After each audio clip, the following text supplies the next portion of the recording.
Olá, me chamo Esther. E eu, Letícia. E hoje está começando o Juridicamente Falando, o podcast que conecta gerações dentro e fora da faculdade. Para hoje, para nossa discussão, teremos como base o artigo 121-A do Código Penal. Teremos também dois convidados muito especiais, doutora Carolina Costa e o perito forense Guilherme Silva. E estamos aqui com ele, Guilherme de Lima Silva, com mais de 10 anos de experiência na Polícia Científica. Iniciou na Polícia Científica de São Paulo como estagiário no Núcleo de Toxicologia Forense. Trabalhou também no Instituto Médico Legal Central com renomados legistas. Após o contrato, especializou-se em Química Forense, principalmente em casos de envenenamento, tendo participado em casos de crimes com grande repercussão. Guilherme, seja bem-vindo. Você quer falar um pouco mais sobre como você chegou na sua profissão, o que te levou a escolher a sua área? Sinta-se à vontade. Claro, vamos lá. Bom, primeiramente é uma honra estar presente aqui. Muito obrigado pelo convite. Obrigado por deixar eu fazer parte desse momento com vocês. Então, eu sou o Guilherme, tenho 30 anos hoje, fazendo 30 anos hoje. Parabéns. Obrigado. Sou graduado em Química, sou bacharel, sou licenciado e tenho algumas especializações dentro da Química Forense, principalmente em casos de crimes contra a vida, voltado para a área de envenenamento. Hoje eu trabalho com a parte de contestação de laudos junto ao réu, auxiliando a defesa em casos de crimes contra a vida, o tráfico de drogas, enfim, pegando um pouco de erros metodológicos e auxiliando a defesa do réu. Bom, eu escolhi essa área de química forense por gostar muito de crimes contra a vida, desde, sei lá, que eu me conheço por gente, que eu sempre pensei em trabalhar com perícia, sempre gostei da morte, sempre gostei de sangue e é o que eu queria fazer.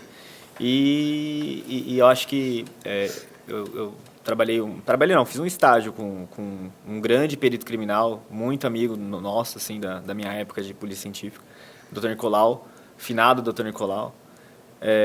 Ele sempre ensinou pra gente que o perito ele é a última voz da vítima, né? Então, a gente consegue trazer à tona a verdade através da dinâmica dos fatos, né?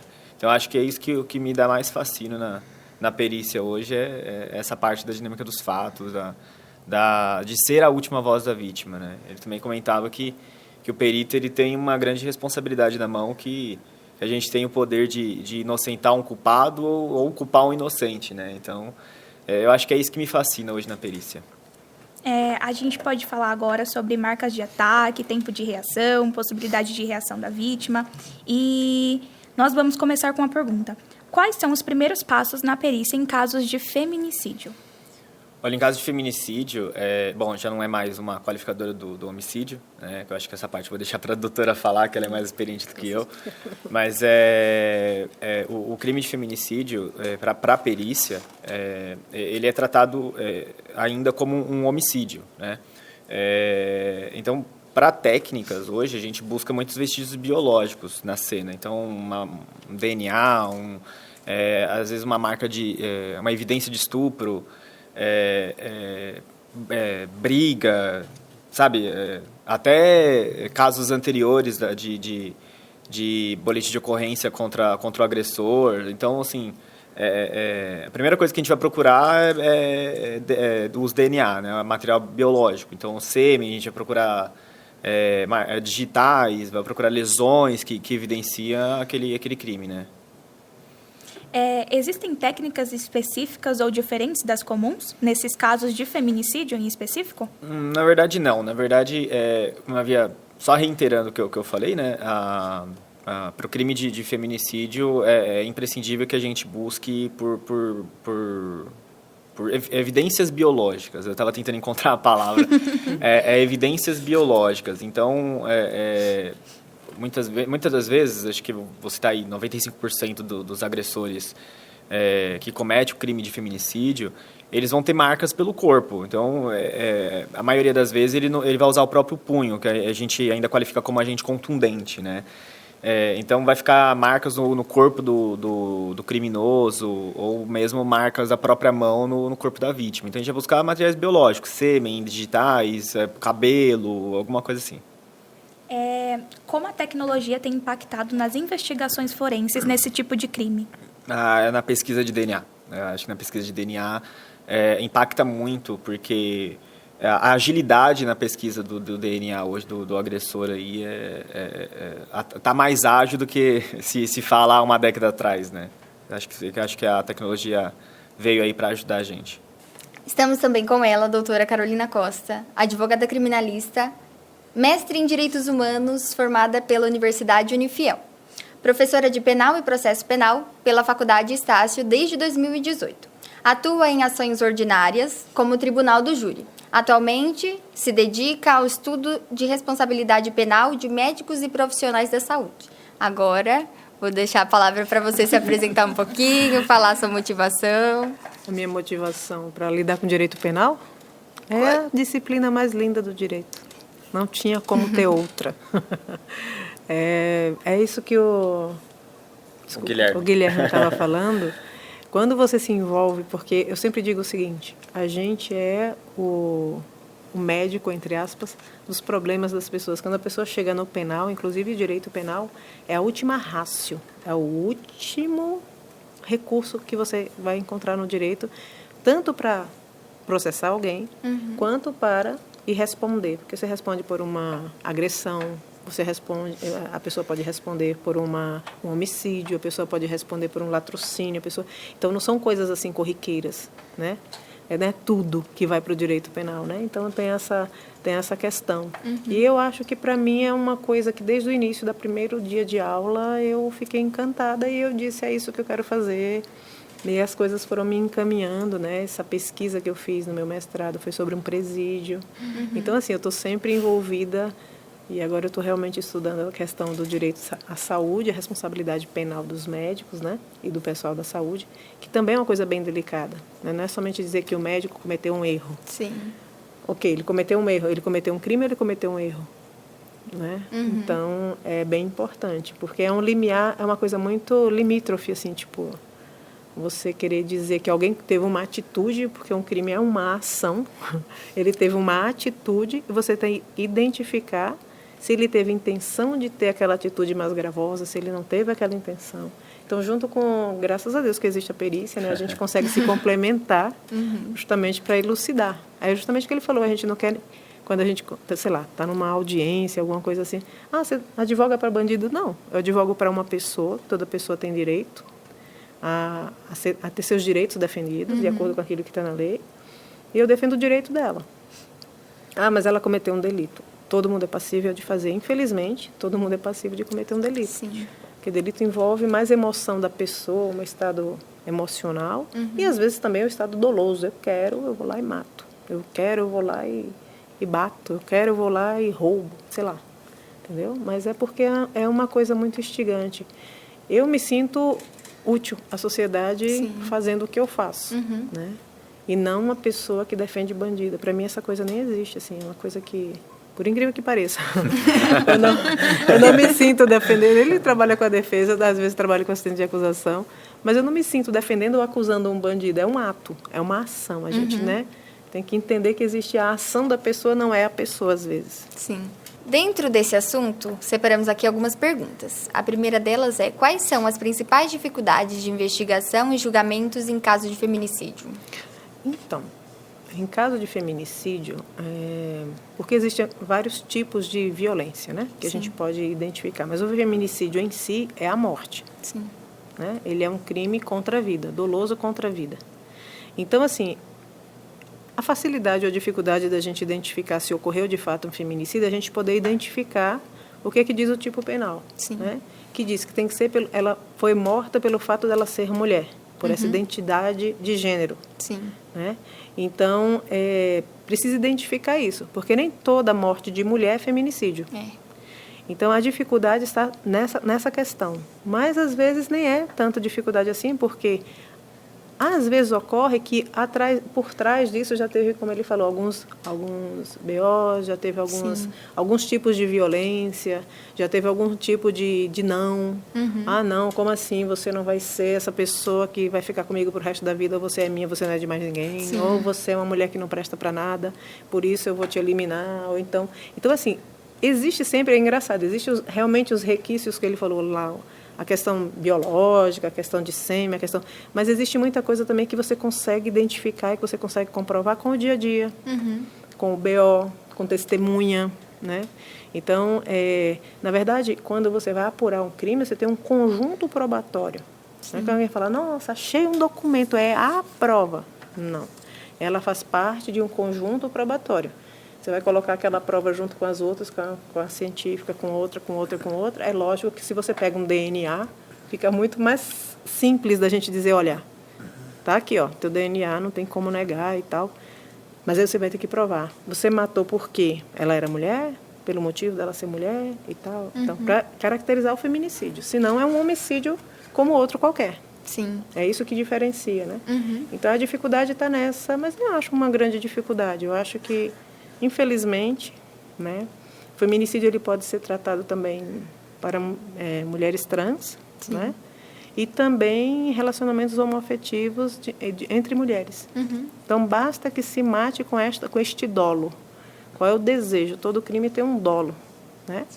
Qual é o meu desejo? Qual é o desejo do Tícia ali de fazer? Eu quero matar porque ela é uma mulher que ela não presta para nada. Eu matei porque, sabe? Então, se tiver esse dolo, é feminicídio. Sim. Então, você tem que identificar a intenção daquela pessoa que praticou o crime, né?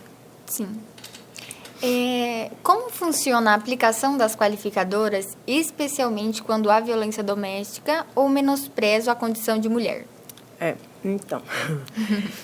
Aí a gente tem uma miscelânea entre... Palavra esquisita. A gente tem uma mistura. A gente tem uma mistura, acho que fica melhor, entre a Lei Maria da Penha, mas não é que elas se misturam entre elas, mas a gente tem a Lei Maria da Penha, que ela identifica justamente tudo isso que eu falei, né? A gente acha que, nossa, o Brasil tem uma lei super avançada, tal. Somente fazendo um parêntese, a Lei Maria da Penha, ela é decorrente de uma condenação do Brasil na OEA, né? Porque a Maria da Penha passou 2 vezes de morrer na mão do ex-marido dela e nessa situação aí, o Brasil foi condenado porque foi negligente com a situação dela, não deu resposta. Então, ela levou para esse tribunal e o Brasil foi condenado a reparar essa situação fazendo leis que pudesse inibir toda essa... né, Aí você me perguntou, desculpa, é porque eu juntei, porque a gente vai na Lei Maria da Penha mais o Código Penal, você fala das qualificadoras, é isso? Você quer saber? Então, o feminicídio antes de 2024, assim quando ele veio para o Código Penal em 2015, ele era uma qualificadora do crime de homicídio. Existia sempre artigo 121, inciso 6º, eu acho, que tinha lá, o feminicídio era uma qualificadora. Então, é tipo assim, você matou, aquela pessoa é mulher, foi por motivo de, então a gente vai qualificar, vai aumentar essa pena, certo?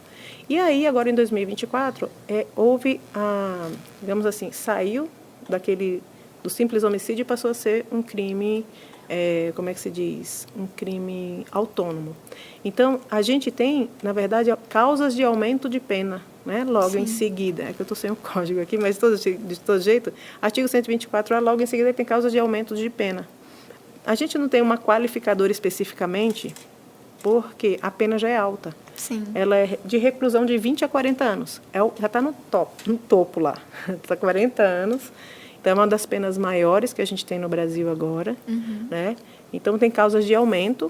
Não existe o feminicídio como existe o homicídio privilegiado, que é aquele que você mata por questão social, isso e aquilo. Não existe no feminicídio. É o que achei bem interessante. E tudo essas são decisões que a sociedade vai caminhando. É bem interessante isso. Por exemplo, antigamente, não muito antigamente, tá? Até outro dia, o homem dizia assim, eu matei para lavar minha honra. Nem existia, antigamente existia a legítima defesa da honra. Então, a pessoa não respondia pelo crime porque ela estava lavando a honra dela, estava defendendo a honra dela. Então, até outro dia, tinha advogados que, em pleno júri, porque o júri, quando a gente faz, a gente é bastante livre em falar muita coisa, eles diziam, então, aquele rapaz ali está defendendo a honra dele. E aí ele convencia o júri de que aquilo realmente, nossa, né? Porque, infelizmente, a gente tem uma raiz meio machista na nossa sociedade. Então, e às vezes eles conseguiam lograr êxito, até que foi proibido. Você não pode hoje em dia mais dizer assim, olha, foi em defesa da honra. Não. A honra é um bem jurídico, mas ele não está acima da vida. Sim. Né? Então, não tem essa de lavar a honra com sangue. Então, arranja outro jeito de lavar sua honra, meu filho. Pega um homozinho aqui, lava sua honra, mas com sangue não vai ser mais, né? Então, é justamente isso. As penas são bem aumentadas, esse crime ele é diferente. E as qualificadoras, na verdade, são todas as qualificadoras daquela parte geral do Código Penal, que sempre qualificam um crime, não existe uma qualificadora específica. Pega todas as qualificadoras do homicídio. Sim.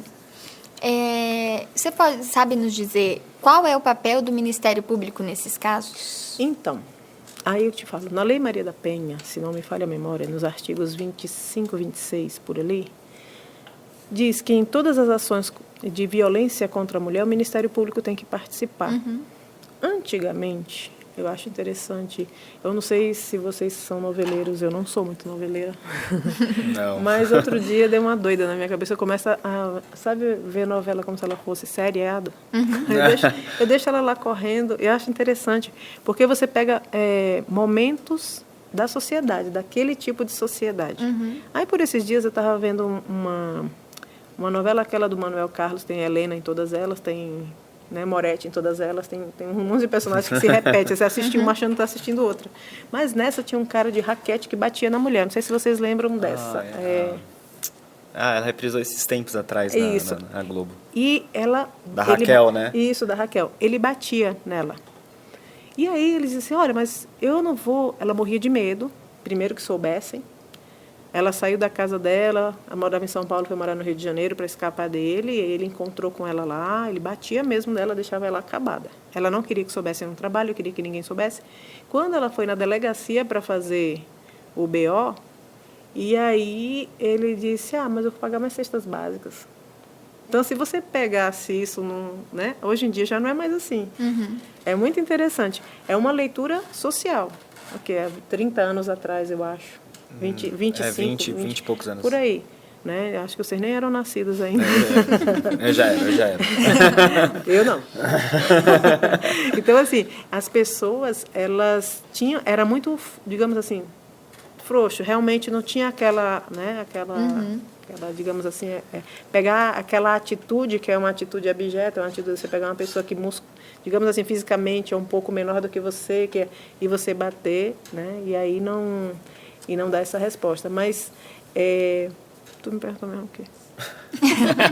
Qual é o papel do Ministério Público nesses casos? Então, o Ministério Público, quando com a Lei Maria da Penha, ele precisa, em todas as ações contra a mulher, ele precisa estar presente. Porque o Ministério Público, com o feminicídio, por exemplo, artigo 121A, ele é o titular da ação penal.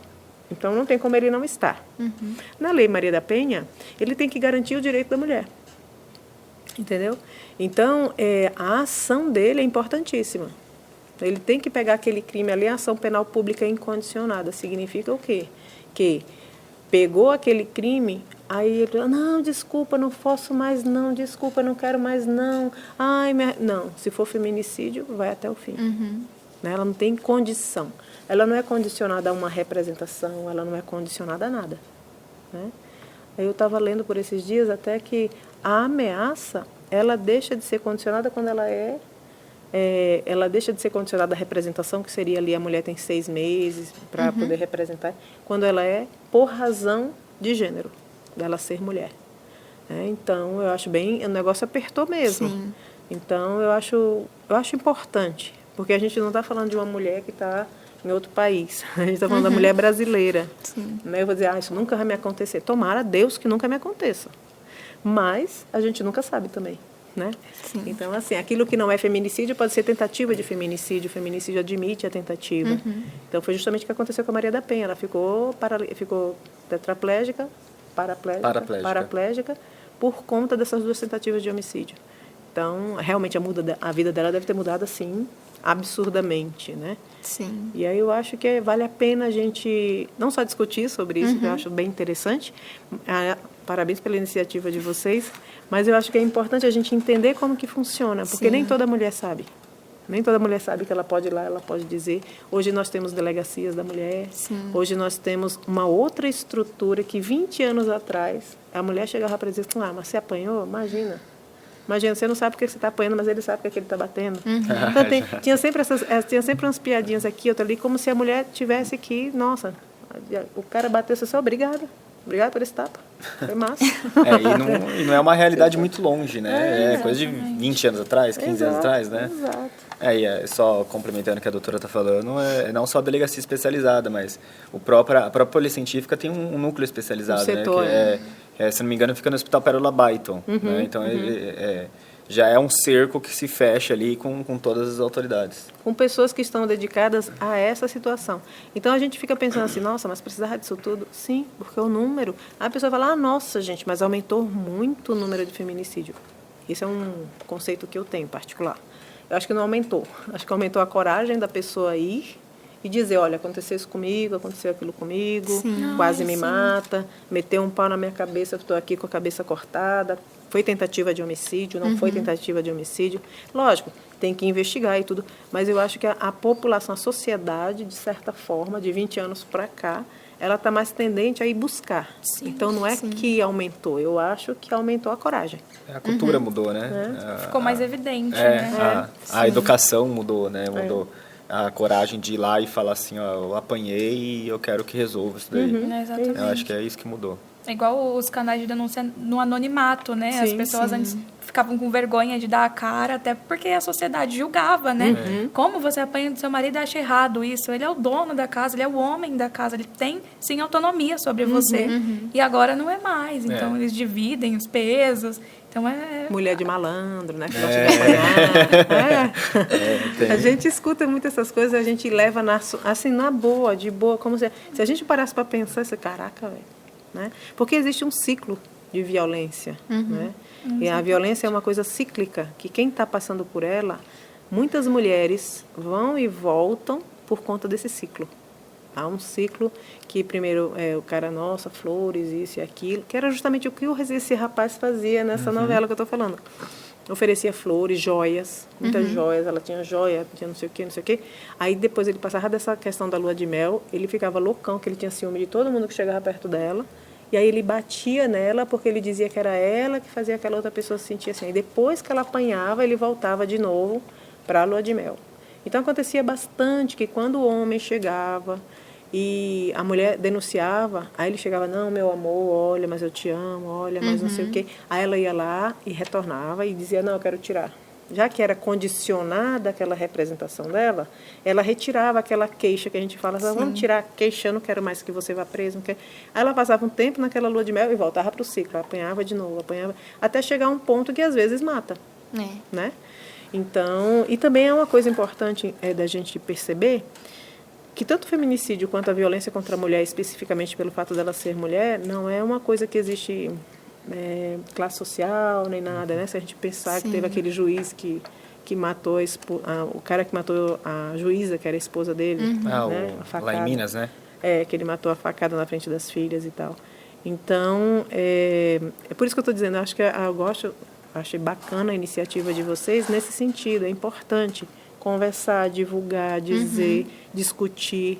Pode até discordar, não tem problema. Mas o importante é pensar. Não pode parar de pensar. Exatamente. Em como a sociedade evolui, em como a sociedade caminha, se está justo, se não está justo, se está correto de acordo com aquilo que está na lei, porque senão a gente vai viver no mundo da barbárie, né? Que não se respeita mais. Então, que é o que está acontecendo agora. Você não vai me deixar, não. Se você me deixar, vai ficar com outra pessoa. É toda uma manipulação, né? Olha o que você me fez fazer, a culpa é sua. Isso. É o verdadeiro sociopata, né? Ele faz a vítima se sentir culpada por algo que ele que está cometendo, né? Já vi bastante histórico disso. Perfil narcisista, Exatamente. Então, é complicado. Uma coisa até que você falou, que era um assunto que não era tão discutido. Então, achei bem interessante também trazer esse tema, porque é um tema que as pessoas ouvem há anos, mas às vezes não tem o conhecimento dentro da lei, o que pode fazer, como você já tinha falado. Então, eu achei bem legal porque a gente vê, como você falou, os casos aumentaram. No caso, foi a coragem das pessoas ir lá e falar, mas às vezes as pessoas em volta ou a própria pessoa não conhece dentro da lei essa parte O que pode fazer. o que pode fazer, o que ela sofreu. Para onde ir, Sim. com quem falar, porque também se você apanha do seu companheiro, da sua companheira, porque aqui a gente já nem coloca mais só o companheiro, existem também companheiras, né? Eu estou dizendo na condição de mulher. Sim. Apanha e você fala para o seu vizinho, você fala para a sua vizinha, você fala, tudo bem, você pode falar para desabafar, mas não vai resolver. Busca uma delegacia e resolve. Muitas das vezes também a família aponta até o dedo, né? Mas se você apanhou é porque você deu motivo para ele te bater, né? Isso. Mas é uma questão cultural, infelizmente. Né? Mas não é uma questão cultural do Brasil, é uma questão cultural. A mulher, infelizmente, a gente tem, né? A gente padece dessa coisa na sociedade. É mundial, né? Que é uma questão de a gente receber menos, porque a gente é mulher, que a gente, se a gente tiver numa reunião, tiver 10 homens, a gente der a nossa opinião, quer dizer... Não é válido. Né? Isso... Outro dia, curioso, eu passei por uma situação bem curiosa. Tem coleguinha que faz isso, né? Então... O colega chegou, eu estava conversando com ele sobre uma questão, mas era outra questão, assim, nem era de direito penal, era de outra questão. Ele falou, doutora, a senhora não entende nada de direito imobiliário. Eu disse assim, moço. Eu falei, moço, eu já fiquei, me chamei de doutor, moço. Aí é o seguinte, para a gente fazer o que a gente vai fazer, que era só para ele me dizer qual era a área e dividir para 7 pessoas. Eu não precisava entender de direito imobiliário, precisava só entender de um pouco de matemática e lógica. Aí ele ficou bravo quando eu disse isso. Eu disse, mas o que eu estou fazendo eu preciso entender. Então, sabe quando a pessoa fala assim, então, mulher tratando disso? Nossa, mas eu já senti bastante isso. Mas aí é que tá, eu sendo uma pessoa instruída, eu tenho que ter a capacidade, mano, isso não vai me afetar não, né? Nem venha esse negócio, né? Então, eu acho que a geração de vocês talvez vá descontar isso que a gente não conseguiu fazer, mas que ao mesmo tempo foi construída pela nossa geração e que foi pedida pela Maria da Penha lá atrás. Então, você percebe que é uma coisa que a sociedade, ela sim está caminhando. Né? A gente não pode ser pessimista de tudo. Um pouquinho, mas não de tudo. Pode ser um pouco pessimista, não tem problema não. Mas eu acho que é isso aí. Bom, agora eu queria saber, tanto do lado da doutora quanto do Guilherme, qual a importância da prova pericial? Ela é fundamental. Ela é bem fundamental. Acho que a peça-chave do processo é a perícia, né, doutora? Sobretudo porque teve aquele pacote anticrime, né? Aí o pacote anticrime mudou muita coisa também e trouxe para dentro do Código de Processo Penal muita coisa nova e tal. Então, a gente tem uma realidade daquela... Como é que chama o negócio das provas? Cadeia de custódia. A cadeia de custódia, que é justamente se você pega uma prova e você não leva aquela prova para validar, no sentido assim, você pega... A rastreabilidade. Exatamente. Se você não faz ela de uma forma científica, se puder... Ou então, aí aquela prova, ela pode perder o sentido dela e você pode ter uma prova maravilhosa na sua mão e não poder fazer nada. Sim. Inclusive, é um dos meios que eu mais pego aí para quebrar laudo é a cadeia de custódia. Exatamente. Então, assim, às vezes a gente acha que é muito fácil. O Ministério Público vai lá, então, mas depende se, sei lá, a mulher está morta lá, o cara foi e matou pelo motivo dela ser mulher, que é o feminicídio. Aí, quando chegou naquela sala, já entrou filho, cachorro, papagaio, periquito, o vizinho. O pessoal foi lá ver, fez uma rodinha ao redor. Fez oração. Aí, já fez oração. Lá. Acendeu uma vela do lado da morta. Mano, já contaminou a cena toda. Já. Aí, quando chega o perito, ele fala, nossa, e agora? Eu vou olhar aquilo, por onde eu vou é que falar, eu começo? O que tem aqui? Gente... Ele fala, tá, aqui tem uma digital. Passaram 200 pessoas batendo a digital ali. Aí você tem que ir excluindo. É igual a pegada de socorrista ou da polícia militar. A gente vai excluindo, né, as pegadas. Sim. Então, o que falta, eu não digo nenhum preparo, eu acho que falta efetivo de verdade. De ambas as forças para conter aquele local preservado. Então, eu acho que padece de bastante informações, assim, de isolamento de local. Não deixar, mas é a minha mãe que está ali. Tá, segura um pouquinho. Agora o corpo é do Estado, dá uma licencinha aqui. Então, eu acho que, assim, isso não é falta de empatia, isso é prova técnica, então, dizer né? assim, é a sua mãe, a gente quer realmente investigar para a gente poder dar uma resposta para você do que aconteceu com a sua mãe. A importância da preservação do corpo, isso, é justamente porque é a sua mãe que eu estou te dando este grande, como é que se diz, importância daquela situação. Exatamente. Então, se você entrar aqui, entrar todos os seus irmãos, aí eu não vou poder dar essa resposta, vai ficar difícil. Né? Então, assim, é interessante, mas se você parar para pensar que nas situações nas quais a gente tem famílias hipossuficientes e tal, é ainda mais difícil. Porque realmente o crime é uma coisa de repente, gente. Não é uma coisa que a gente... Tirando aquele premeditado, mas... Tirando aquilo que a pessoa fica planejando, e planeja meses e tal. Mas ele costuma ser uma questão de repente. Crime de oportunidade. Especialmente se a pessoa não teve a índole de... Por exemplo, aquele pessoal, aquela senhora que envenenou um monte de gente lá no Piauí, não sei o quê. Aí ela, tudo bem, ela pensou assim, nossa, vou fazer uma comida e tal, vou colocar lá um veneno e a galera vai morrer. É que nem aquela de Torres também, né? Isso, né? Ela pensou e ela fez. Mas eu acho que no conjunto geral é uma coisa que acontece, sei lá, o cara perdeu a cabeça, a mulher perdeu a cabeça na briga, achou que... E a pessoa morreu. Pode acontecer, bastante. Então, realmente, se você não preserva aquilo ali, até para você poder dizer, olha, aquela pessoa que cometeu aquele delito, ele fez aquilo ali na força da emoção, ele fez aquilo ali. Eu estou falando como defesa, sempre. Força do hábito. Total. Então, assim, até mesmo para a gente dizer, o Ministério Público, é o seguinte, ele fez, mas ele não estava com aquela não estava na razão dele. Exato. Então, assim, acho bem importante isso. Não tem como... Antigamente, como é que se diz? Eu dizer que eu cometi o crime era... Nossa, a confissão era tudo. Nossa, confessou. Hoje, a gente sabe que, mesmo tendo a confissão, tem que investigar. Sim, eu posso beníssimo estar falando em nome de outra pessoa. Sim, né? Então, assim, é um conjunto probatório, não tem para onde fugir. Não. E é um conjunto probatório que, quanto mais límpido ele estiver, melhor vai ser para as duas partes. Vai ser tanto para acusar quanto para defender. Porque é muito mais confortável defender uma prova que está limpa. Sim. É muito mais confortável para o Ministério Público atacar uma prova que é limpa. Porque aí você lida com aquilo que foi. Ninguém sabe, quase ninguém vê algumas situações de feminicídio. Eu que matança, levar ali na praça, ó, que é feminicídio, hein? Ó, fui eu, faca. Não existe, né? É verdade. Então, verdade. assim, é a mesma coisa do estupro, a mesma coisa. Às vezes acontece em quatro paredes, né? Então, assim, a briga foi acalorada dentro do quarto, o homem matou e fugiu, foi embora. Então, e cabe a prova biológica, né? Então, tudo vai começar com a cadeia de custódia. Se a cadeia de custódia não funcionar, o processo vai embora. É bem importante isso, né? Eu acho que a gente está se aprimorando também. O Código de Processo Penal veio com bastante. Veio com essa situação assim, que eu acho que para a gente que é advogado é importantíssimo, porque realmente até dentro do processo, às vezes a gente está né? A gente não lembra que alguém pode dizer, tem prova não, ó. Aqui não tem prova não.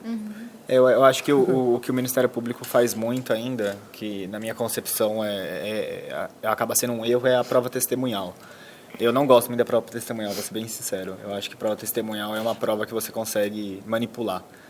Então, eu acho que as coisas têm que se conversar. Começa pela prova testemunhal, vai para a prova técnica e corre ali os exames que precisa correr junto ao Instituto de Criminalística.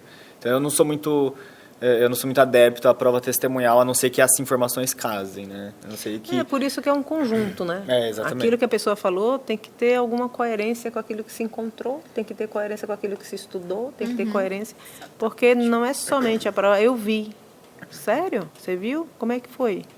Foi assim. Aí a outra vai lá, eu vi. Tá, como é que foi? É totalmente o contrário. Então, se tiver daquelas duas provas testemunhais, você traz para o processo para você entender, peraí, perito, o que você fez aqui? Aqui está batendo, essa informação está batendo, até que horas, não sei que horas, até não sei que, não sei, realmente, está batendo, essa daqui parece que sim, essa outra parece que não. Então, assim, eu não tenho prova predileta, não. Para mim, o conjunto me satisfaz. Porque, assim... Tem alguns crimes que não tem como você ter testemunha. Verdade.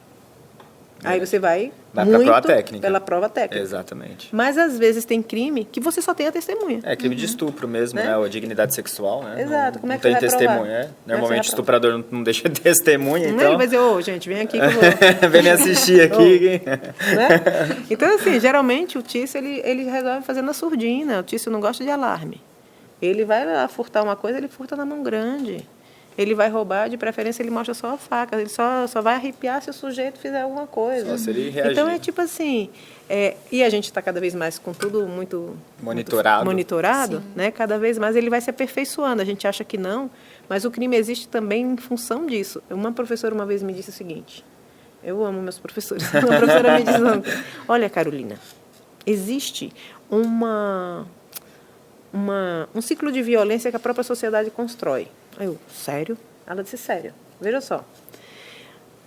Começou, sei lá, a Polícia Federal, sei lá quem, comprou um instrumento que vai esclarecer não sei o quê. Põe no Jornal Nacional, faz um outdoor, faz um jornal, explica cada peça, cada coisa. O que é que o Tício está dizendo? Mano, como é que faz para burlar isso aí?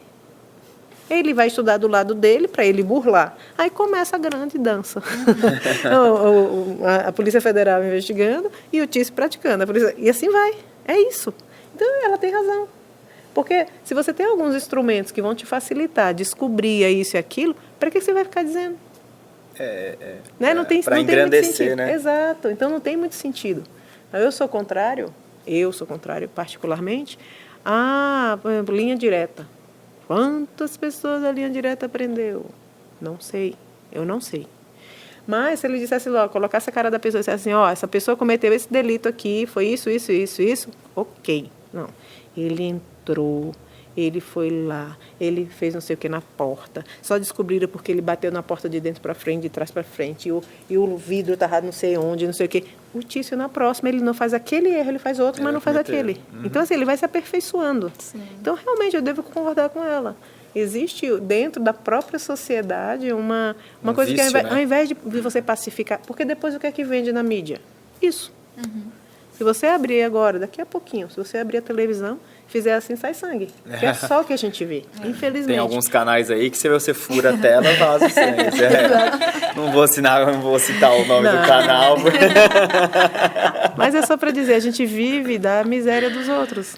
Porque é miserável a vida de uma pessoa que mata e aquela que morreu é mãe, é pai, tem irmão. É o amor da vida de alguém, né? Então é tipo assim, a gente não tem ainda essa maturidade, digamos assim, social, para a gente desconectar dessa questão da violência. A gente alimenta, a gente come violência. É muito louco isso. E depois a gente quer barrar, então vamos fazer uma caminhada pela paz. Morreram não sei quanto assim, uma caminhada pela paz, todo mundo de blusa branca, e nossa, caminhada pela paz. Mas no dia a dia, a gente tem uma sociedade que alimenta a violência. Essa é a minha concepção.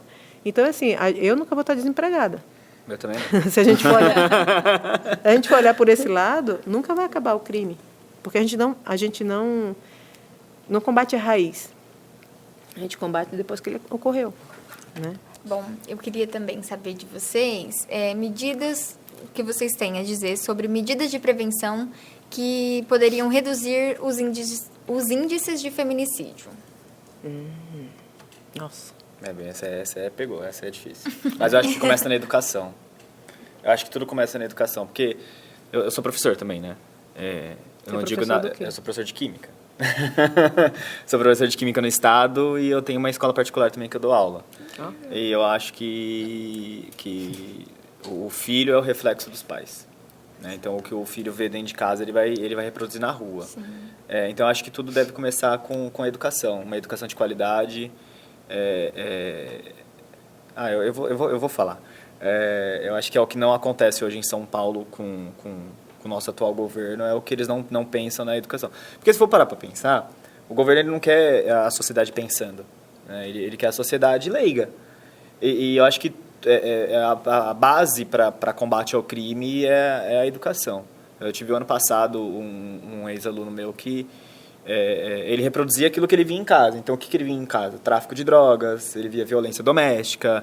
É um menino de 14 anos que ele tinha uma vida pela frente e, infelizmente, ele foi ceifado numa tentativa de assalto. Então, ele tentou cometer o crime, mesmo todos os esforços que a escola fez para isso não acontecer. Ele foi na Via Anhanguera, puxou aí uma arma de fogo, tentou assaltar, deu azar que o rapaz que foi assaltar era policial militar e ceifou a vida do garoto, 14 anos. Então, assim, eu acho que hoje a a molecada reproduz tudo que eles veem em casa. Então, eu acho que a base de tudo é a educação. Eu super concordo, mas eu ainda vou mais longe. Eu sou pedagoga, minha primeira formação é pedagogia. Colega de trabalho aqui em tudo. Eu acho que a educação básica é o que a gente, infelizmente, a gente realmente, a estrutura, a gente tem a maior parte da população na idade da educação básica na educação pública, né? E, infelizmente, a gente realmente não tem nem estrutura, às vezes nem estrutura humana, mas digo até estrutura mesmo, estrutura material, para a gente oferecer algumas coisas que são básicas para eles, né? E eles trazem, dentro da escola existe uma sociedade, eles trazem a sociedade para dentro da escola. Então, quem trabalha na escola trabalha numa tensão e numa pressão, porque assim, você traz pessoas, um grupinho de 30 alunos, 40 alunos, é nitroglicerina pura. Porque é cada família que pensa de um jeito, que age de um jeito, que não sei o que, né? Eu fui coordenadora durante uns 10 anos de uma escola. Sinto muito. E aí era aquele lance. Olha, uma vez um pai disse assim para mim, se ele chegar e apanhar na escola, ele chegar em casa, eu bato nele. Ele tem que revidar. Já ouvi muito isso. Então, ele tem que revidar. Então, isso indiscriminadamente. Se uma menina batesse nele, ele tinha que revidar. Se um menino batesse nele, ele tinha que revidar. Então, é sempre essa questão cultural da violência. A gente não tem uma cultura de paz, a gente tem uma cultura de violência. Né? De retribuir o mal com o mal. A lei de Talião, né? A gente está na lei de Talião faz muito tempo. Então, assim, nessa pesquisa que eu estava fazendo, a princípio, né, quando eu fui fazer meu mestrado, eu queria, na verdade, pesquisar sobre adolescentes em conflito com a lei. E eu cheguei a ler um livro de um psiquiatra norte-americano chamado Winnicott, que ele diz o seguinte, que o primeiro momento de insegurança de uma criança é quando ela nasce. Se ela estiver dentro da estrutura na qual ela nasceu, um ambiente, que seja um ambiente que dê segurança afetiva para ela, a chance dela delinquir é muito baixa. Então, eu disse, caraca, mano, olha que legal. Precisa ser o pai e a mãe? Não. Pode ser a escola, pode ser. Pode ser um avô, pode ser um tio, pode ser que dê a base afetiva para aquela criança, para ela se sentir segura e enfrentar as coisas da vida. A verdade é essa, a vida é isso. A gente nasce, né? Cresce, é educado, é formado com as nossas inseguranças, mas tendo essa raiz de segurança afetiva. Por isso que você não pode dizer que somente pobre é que pode ser tício, né? Bandido. Existem também pessoas delinquentes em todas as camadas sociais. Por quê? Porque, às vezes, ter muita coisa não significa que você tenha uma segurança afetiva. Sim. Que a gente traduz em educação. Né? Então, isso é levado para a escola. Né? Teve recentemente uma garota que morreu lá em Pernambuco, porque ela não quis ficar com o menino, vocês viram isso? Eu vi esse caso. Eu vi. Eu disse, meu Deus, a garota tinha 12 anos, acho 12, 13 anos. 11 anos. E quem matou foram os próprios colegas. Os próprios colegas. Então, assim, a gente fala, oi? Como assim? Né? Até então, assim, foi um feminicídio. Lógico que dependendo da idade, ele vai fazer um ato infracional análogo ao feminicídio, né, se ele não for mais criança. Sim. Mas, se ele tiver a pessoa que fez isso tiver 14, a partir de 14 anos, 12 anos, de 12 anos para cima, 12 anos. ele não responde, ele vai responder por ato análogo. Análogo ao crime de homicídio. Ao crime de homicídio, nesse caso de feminicídio, porque ela não quis ficar com ele. Mas é uma criança. O que você faz? O que é... Na casa dela, diz que ela era super sossegada, que ela era de boa, que ela era uma menina tranquila e tal. Ela fez uma escolha. Você quer ficar comigo? Não. Eu te mato. De onde que essa galera está tirando isso? É a pergunta que a gente não se faz. Não, vamos aumentar a minoridade penal. Adianta? Porque a gente está sempre enxugando o gelo aqui em cima. Ó. A gente não se preocupa com a base, a gente não se preocupa com... eu sempre digo, eu sou mais do direito, você tem que prevenir.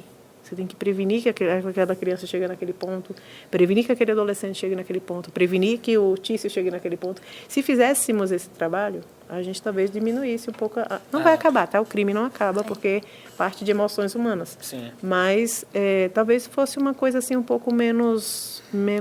Eu me assustei bastante. Eu disse, caramba, velho, como assim? Até o Dentro caso da menina escola. Dentro da escola, não da foi? Zona Leste, lá, que tomou essa tesourada também. Não sei se vocês viram esse caso, né? Sim, Então, tudo famoso. Tudo isso também mas se for pegar, vamos lá. Em que escola essa menina estava estudando? Essa de 11 anos, que lá do Pernambuco? Eu acho que era pública. É escola pública. Que escola que essa da Zona Leste estava estudando? Escola pública. Mas assim, nós professores, agora eu incluo a doutora nessa. Obrigada. Nós professores, a gente trabalha realmente na atenção. A gente não sabe se a gente volta para casa. Quantas vezes eu não fui ameaçado de eu vou te pegar lá fora. Não, beleza, estou te esperando ali de fora. Se você não encara, se você abaixa a guarda, já era. Exatamente. Quantos colegas meus não pediram exoneração do cargo porque foi ameaçado e cumpriu-se com a ameaça. Por quê? E a maioria das vezes, eu vou contar um caso, não vou citar nomes, mas eu vou contar um caso, aconteceu aqui em Osasco, inclusive, da aluna que estava no celular, isso foi em 2023, meu filho já era nascido? Já, 2023. À noite, numa escola aqui em Osasco, a menina no celular, a professora pede para a menina guardar o celular, a menina se irrita com a professora e joga uma cadeira na professora. Aí você pergunta, por que você jogou? A professora é velha, não vai fazer falta. Olha Então. o palavreado da menina. Como não vai? É um ser humano, cara. Mas ela é chata. Peraí, é um ser humano. Então, assim, a base, hoje a nossa educação, ela é muito falha. Muito falha. E eu não digo só em questões assim... eu não sei se a doutora já ouviu isso na época de coordenação, mas você está aqui para educar meu filho. Uhum. Não estou aqui para educar seu filho.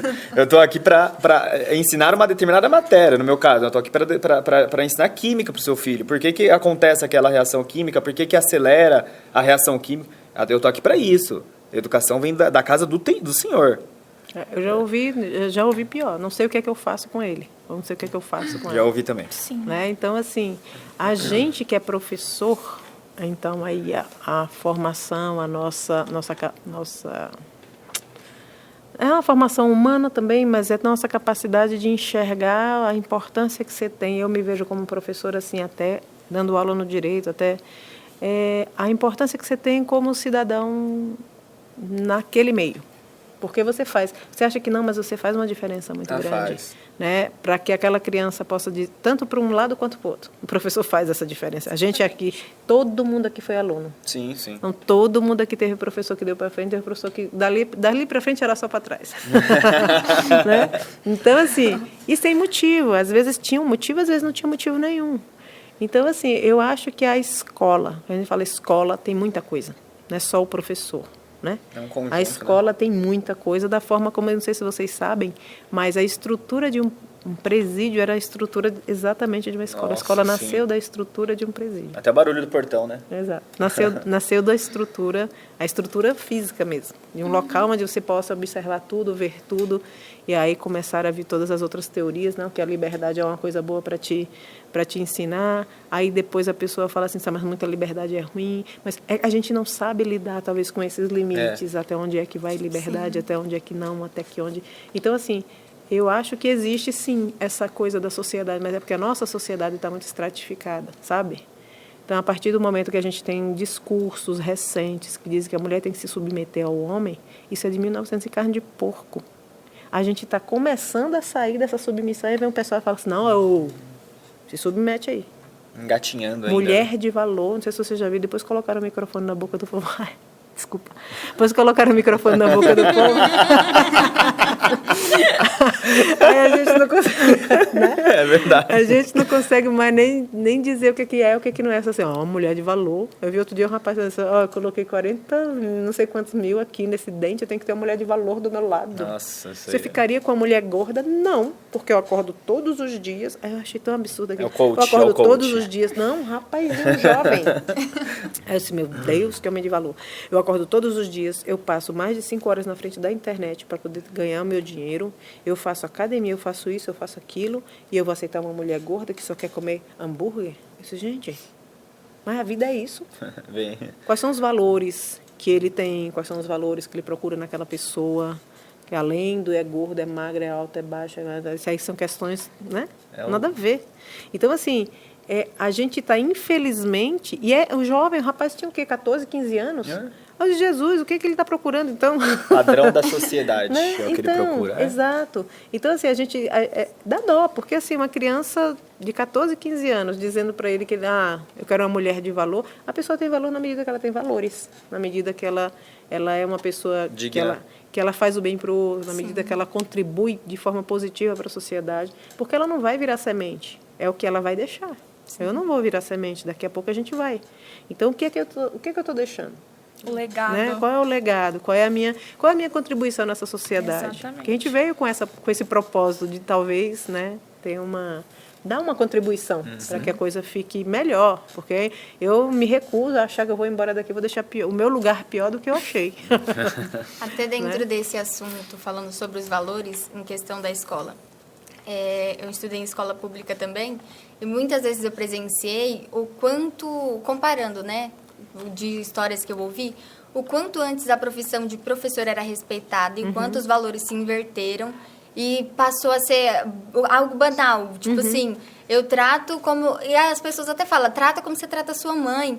Às vezes a pessoa trata a mãe até pior do que trata. Ainda na escola ainda tem uma rédea, porque alguém vai dar uma punição, alguma coisa. Quantos valores têm se invertido e as pessoas têm levado a vida, às vezes, muito influenciável. Eu falo que essa geração é uma geração muito influenciável.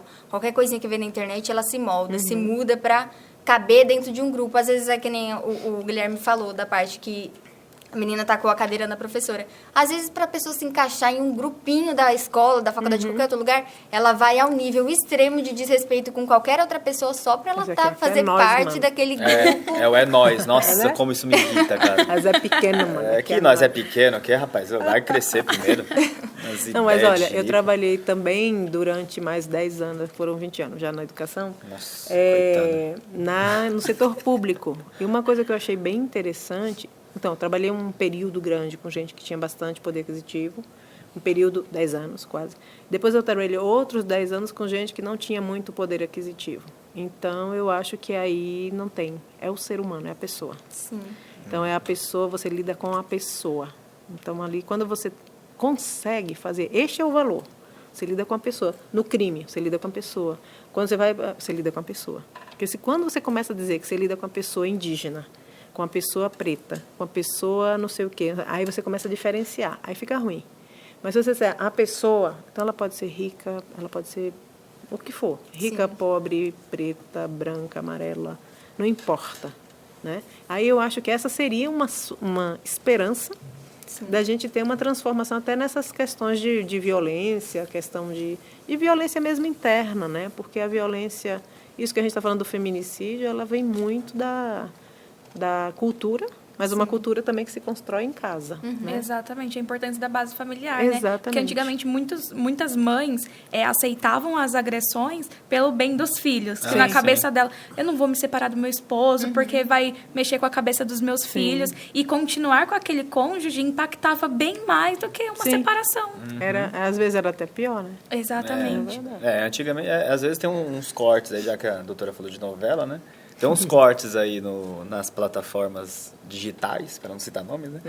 Nas plataformas digitais aí, de algumas novelas aí, que a gente vê o coronel Jesuíno lá tratando a esposa dele. É crime de honra, né? Falando do crime de honra. Ele matou a primeira mulher dele porque a mulher dele traiu ele com o dentista, né? Então, é a cultura do... você é mulher, fica quieta. Né? Acho que essa é a cultura que precisa ser quebrada. A cultura de submissão, Exatamente. Né? Porque o ser humano não pode ser submetido a um outro ser humano. Né? É um ser humano que é homem, tá? Mas é ser humano. A gente acha. Tão qual quanto mulher. Que não pode submeter nenhum homem, porque também tem essa, né? A gente não pode achar que são... Nossa, os homens que são os bandidos e as mulheres não. Não, gente, a população carcerária ela é cheia em todo lugar. Tá? Prisão masculina e feminina é complicado. Agora, nós separamos um quadro inédito para eles. O nome do quadro é Mito ou Verdade. Para o Guilherme. Guilherme, toda cena de feminicídio tem sinais claros de violência física visível? Não. Mito. É mito. Por quê? nem toda tentativa de feminicídio, né, que como a doutora disse, é um crime, considera o crime tentado, a pessoa, o réu cometeu. Às vezes, na instigação, ele consegue cometer. Não tem marcas, né, na instigação. Então, o que a gente chama de violência psicológica. Então, na violência psicológica, você não deixa marca física, você deixa uma marca psicológica. Então, desenvolve um quadro de suicídio, né? Então, não vai te deixar uma marca visível. Agora, para a professora, medidas protetivas podem ser solicitadas sem boletim de ocorrência? Uhum. Pode? Pode. Por quê? Dentro do processo penal, o boletim de ocorrência, até para um processo seguir, ele não é indispensável, não. Ele é dispensável, o boletim de ocorrência, né? Então, se você pode pedir, sim. Agora, lógico que na delegacia ele vai dizer assim, olha, então, até o Ministério Público pode fazer o pedido, uma decisão recente do STJ, até o Ministério Público pode fazer esse pedido de medida protetiva. Eu vi uns casos que a vítima, ela não entrava, mas o Ministério Público acusava o agressor em posse do Estado. E pode. Porque o sujeito passivo, primeiro sujeito passivo de um crime é o Estado. Depois a pessoa. Uhum. Tá? Então, se me causarem alguma coisa, eu sou sujeita passiva daquela atitude. Sim. Mas o primeiro afetado é o Estado, é o tecido social. É interessante isso, né? Então, é possível, sim. Agora, para os dois. Os vizinhos, eles podem responder por omissão? Mito ou verdade? É verdade, eles podem responder por omissão, sim. Inclusive, no condomínio onde eu moro, logo que você sai do elevador, assim, você tem até uma plaquinha aqui que fala exatamente disso, uma placa de aviso, assim, não seja conivente com a violência doméstica, denuncie. Então, no crime de violência doméstica, a omissão ela é um crime considerado, sim. Na verdade, o condomínio tem essa responsabilidade, né? É recente essa decisão, mas é para a gente ter... Porque é um crime. Você sabe que, de acordo com a Constituição, qualquer pessoa pode prender qualquer pessoa em flagrante. Qualquer pessoa. Se eu vou ali na rua e enxergar uma pessoa roubando, lógico que eu não vou fazer isso, mas você podia dizer assim, esteja preso. Eu posso fazer isso como cidadã? Posso. Né? Então, qualquer pessoa pode. Então, assim, eu só respondo pela omissão se eu tinha o dever jurídico com aquela situação. Não é todo mundo que responde por omissão. Se eu sou um vizinho e eu não tenho nenhum dever jurídico de cuidado, eu não posso responder por omissão, certo? Só que aí eu acho que tem uma legislação recente que diz o seguinte, olha, o condomínio, já que se mora junto, tem a responsabilidade de denunciar que ali está ocorrendo uma violência doméstica, da forma como quando na escola, se os professores imaginarem que aquela criança está passando por alguma situação de violência, a escola tem a obrigação de dizer, opa, tem alguma coisa errada aqui, precisa se investigar. Não é que o vizinho vai investigar. Tem gente que gosta, né? Não é que o vizinho vai investigar. É isso. Não, o vizinho vai investigar, o condomínio vai investigar. Não, ele tem que dizer, olha, está acontecendo isso. Né? Então, não precisaria nem de lei para isso, porque assim, tipo, se eu estou escutando que a mulher está morrendo, você diz, ai meu Deus, socorro, ele está me pegando, não sei o que, você diz, tomara que morra. Quebrem o ditado de em briga de marido e mulher não se mete a colher, se mete sim. Mulher, faca, a gente está passando disso aí agora. Eu acho que a gente está no ponto bom. Infelizmente, estão tendo que obrigar a gente a fazer isso. Mas era só, já agora que já tem denúncia anônima, você pega o telefone e fala, olha, aqui no prédio tal, como é que ele vai saber em 354 torres quem foi que ligou para dizer? Exatamente. Entendeu? Então, assim, responder por omissão simples, na pergunta simples que você fez, objetivamente, não. Mas o condomínio se responsabiliza. Agora, eu queria saber de vocês. Se vocês têm uma mensagem para deixar para os nossos telespectadores. Posso falar? Pode. Eu acho que denúncia, né? É um crime que não se cala. Então, eu acho que a mensagem que eu gostaria de deixar aí para os nossos telespectadores é denúncia. Denuncie, pessoal. Denuncie, porque é um crime grave, é um crime que precisa ser investigado, vai ser investigado, a sua dor não é diminuída porque você apanhou, você não é mulher de malandro, então vamos lá, pessoal, denuncie e vamos quebrar esse tabu aí. Eu acho que a importância da nossa profissão é levar adiante isso, né? A gente, uma vez denunciado, é a gente que vai, né? O Ministério Público, o juiz, a gente que é operador do direito também. Mas eu acho que é ter essa coragem, você fala denunciar, eu já digo mais, ter coragem de denunciar. Porque não é uma coisa muito simples. E a pessoa se sentir segura, pode vir que a gente está cada vez mais se aprimorando para recepcionar, né? Porque aqui a gente está falando de duas situações interessantes. A gente está falando do feminicídio, mas eu acho que até a Lei Maria da Penha como é que se diz, abarca essa questão da tentativa do feminicídio, que é a violência doméstica. Então, assim, eu acho que é mais a gente tentar tirar essa condição de chegar no feminicídio, para não chegar, né? Então, a questão da violência psicológica, da violência patrimonial, né? É um absurdo o que eu já vi, assim, oh, meu Deus, o cara tirou tudo da pessoa, deixou ela sem carro, sem casa, sem isso, sem aquilo, e foi embora. Levou tudo e falou assim, ó, para você aí, ó, tchau. Depois de anos de relacionamento e tal, né? Então, isso é um tipo de violência também. Porque outro dia eu vi um podcast, rapidão, o cara falando assim, o que é violência psicológica? Eu disse, gente, quer dizer, porque são coisas muito subjetivas, mas dá para identificar, né? Então, assim, não tenha medo de dizer, porque se eu estiver sofrendo violência psicológica, eu vou chegar só sofrendo psicológica, eu sou assim, nossa, mas eu sou besta, né? Porque eu vou dizer que está afetando o meu psicológico, se eu sou uma pessoa forte, isso e aquilo. Não queira ser forte, não queira ser uma supermulher, não queira... Vá, aos poucos, saindo dessa violência para que ela não se torne um feminicídio ou uma tentativa de feminicídio, que eu acho que essa é a parte importante. Porque contra o outro, você não tem ação contra o outro, você não tem comando na ação do outro, mas na sua você tem. Então, você pode determinar a sua ação, a ação do outro, não. Então, saia daquela situação de violência, procure a delegacia, procure um advogado que consiga te dar esse suporte. Se não consigo nada, procure o Ministério Público.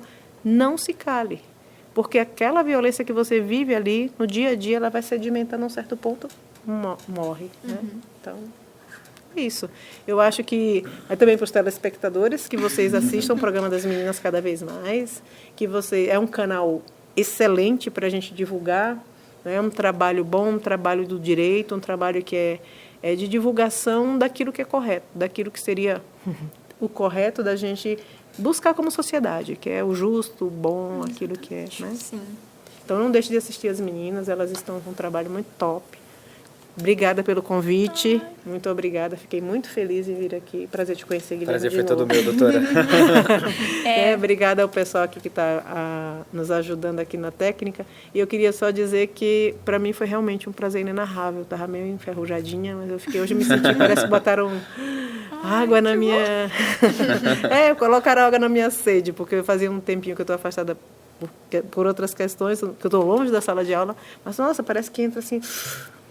Estou viva de novo. Obrigada. Que bom. Muito obrigada. Nós somos muito gratas pela presença de vocês dois, pela bravura de tratar um tema que é muito conhecido, mas também muito silenciado.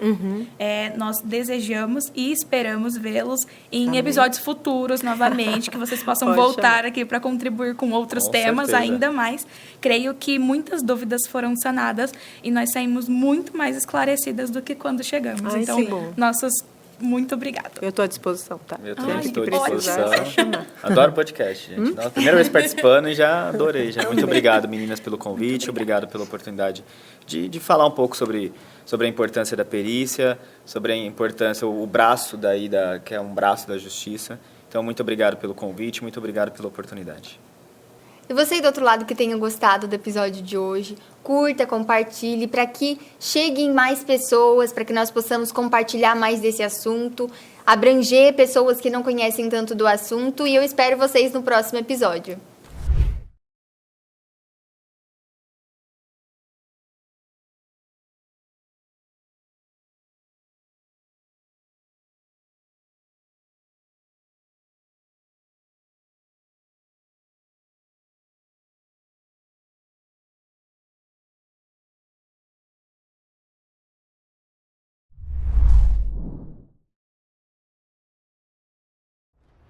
Agora, nós separamos um quadro inédito para eles. O nome do quadro é Mito ou Verdade, para o Guilherme. Guilherme, Toda cena de feminicídio tem sinais claros de violência física visível? Não, Mito. é mito. Por quê?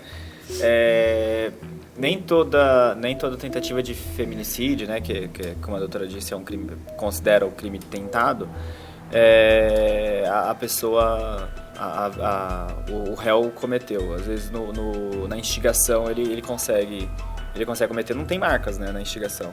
Então o que a gente chama de violência psicológica. Agora, para a professora, medidas protetivas podem ser solicitadas sem boletim de ocorrência? Uhum. Pode? Pode. Por quê? Ó, dentro do processo penal, o boletim de ocorrência, até porque um processo seguir, ele não é indispensável, não. Ele é dispensável, o boletim de ocorrência. Né? Então, você pode pedir sim. Agora, lógico que na delegacia ele vai dizer assim, olha, então, até o Ministério Público pode fazer o pedido, uma decisão recente do STJ, até o Ministério Público pode fazer esse pedido de medida protetiva. Os vizinhos, eles podem responder por omissão? Mito ou verdade? É verdade, eles podem responder por omissão, sim. Inclusive, no condomínio onde eu moro, logo que você sai do elevador, assim, você tem até uma plaquinha aqui que fala exatamente disso, uma placa de aviso, assim, não seja conivente com a violência doméstica, denuncie. Então, no crime de violência doméstica, a omissão ela é um crime considerado, sim. Na verdade, o condomínio tem essa responsabilidade, né? É recente essa decisão, mas é para a gente ter, porque é um crime. Você sabe que, de acordo com a Constituição, qualquer pessoa pode prender qualquer pessoa em flagrante. Mas era só, agora que já tem denúncia anônima, você pega o telefone e fala, olha, aqui no prédio tal, como é que ele vai saber em 354 torres quem foi que ligou para dizer? Exatamente. Entendeu? Então, assim, responder por omissão simples, na pergunta simples que você fez, objetivamente, não. Mas o condomínio se responsabiliza.